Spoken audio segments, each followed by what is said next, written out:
2014 Brazilian world കപ്പിലെ വിജയിയെ കണ്ടെത്താനുള്ള അവസാനത്തെ മത്സരം, അത് വേൾഡ് കപ്പ് ഫൈനൽ.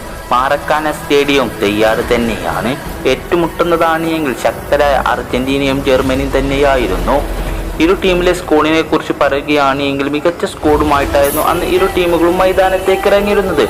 അവിടെ അർജന്റീനിയൻ താരത്തിന്റെ ഒരു അതിസുന്ദരമായ ഒരു ഗോൾ നമുക്കവിടെ കാണാൻ കഴിയും. പക്ഷേ നിർഭാഗ്യവശാൽ റഫറി അവിടെ ഓഫ് സർവീസിൽ മുഴക്കുകയാണ്. വീണ്ടും അർജന്റീനിയൻ താരങ്ങൾ മികച്ച മുന്നേറ്റങ്ങൾ നടത്തുന്നുണ്ട്.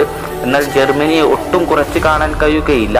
അവരും ഗോളിന് വേണ്ടി മികച്ച മുന്നേറ്റങ്ങൾ അവിടെ നടത്തുന്നുണ്ട്. പക്ഷേ അതൊന്നും ഗോളിലേക്ക് കൺവേർട്ട് ചെയ്യാൻ ഇരു ടീമുകൾക്കും കഴിയുന്നില്ല.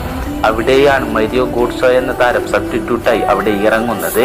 അത് മരിയോ ഗോഡ്സെയുടെ അതിസുന്ദരമായ ഒരു ഗോള്. അങ്ങനെ ഏകപക്ഷീയമായ ഒരു ഗോളുകൾക്ക് ബ്രസീലിയൻ വേൾഡ് കപ്പ് ജർമ്മനി ഉയർത്തുകയാണ്.